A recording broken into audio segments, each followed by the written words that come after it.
Senator Tester. Thank you, Senator Collins, and I want to thank all three of you for being here today.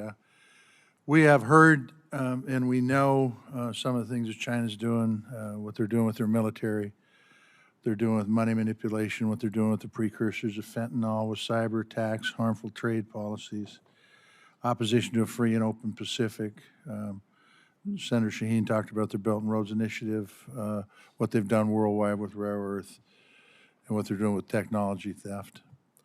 On the other side of the equation, we've got the United States of America, the greatest country on earth. Didn't happen by accident because we had folks who came before us that made good decisions. Unfortunately, we're not in that boat.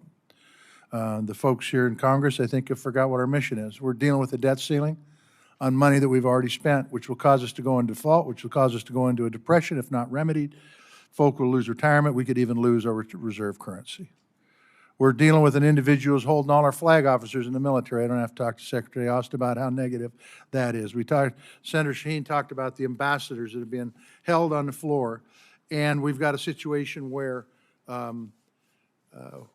we're probably on the cusp of going to a CR, which I know the chairman and ranking member of this committee despise, as do I, but if we don't get our act together, that's exactly where we're headed. That doesn't make us stronger. That makes China stronger. And it's not on any of you three that are sitting there. It's on the United States Congress. And so we need to wake up because this is a real threat. Secretary Austin, I want to ask you about weapons modernization, and how does our weapon modernization compare to China's efforts with weapon modernization? Thanks, Senator.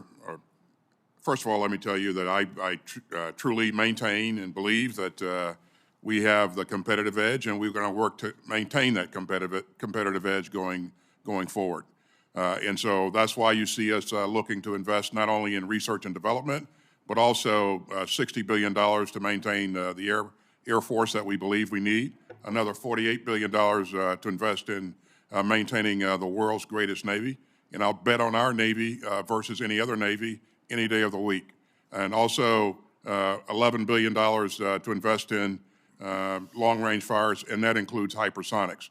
So we're pushing hard to make sure that, that we're going after the right capabilities that will help us maintain the edge in the future, now and in the future. And that's why we're asking you for the budget that we're asking for. Are there any areas that you would talk about in this type of a session where you would say we're behind from a technology standpoint, modernization standpoint? I would like to have a conversation in a secure. Very good. Thank you. Thank you for that. Look, I've heard directly from folks in Montana about the impression that Chinese is buying or buying land in our great state. We've seen some reports out of North Dakota. And I think it's not only about food security, it's actually more even about than that. It's national security, and both are pretty damn important. Look, I know this isn't an easy nut to crack. I think there's 30 bills out there on deals with foreign ownership of land, China, Russia, Iran, North Korea. I guess the general question is, are you guys in any of your capacities, and if it's not within your bailiwick, that's fine, seeing any evidence that Chinese are buying land? And are they doing it themselves through Chinese companies, or are they potentially doing it through shell companies? I'll start with you, Secretary Blinken.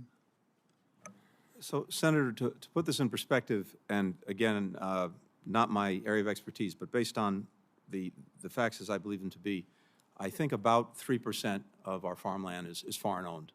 And of that 3%, a very small percentage is owned by Chinese individuals or Chinese entities, which doesn't mean there's not an issue, because depending, right, for example, on where that farmland happens to be situated, there may be an issue, but I wanted to put it in perspective. And we're well aware of a number of bills, both federal and state, that would place restrictions of one kind or another on foreign ownership, to include Chinese ownership of agricultural land. The Committee on Foreign Investment, CFIUS, yes, looks, as you know, at anything that might involve a strategic investment that could pose a threat to our security. Yep. I leave that to them. That's in the province of the Treasury Department. Needless to say, we look very carefully at any investment from anywhere, but notably from China that could pose a threat in one way or another to our security. I am out of time. Either one of you could respond to this in writing, or unless you've got a real quick response. I would just say this, that there are a number of bills out there, and I think you're spot on. It's not quantity, it's quality. And if it's the wrong site, we're in trouble. Thank you all very much.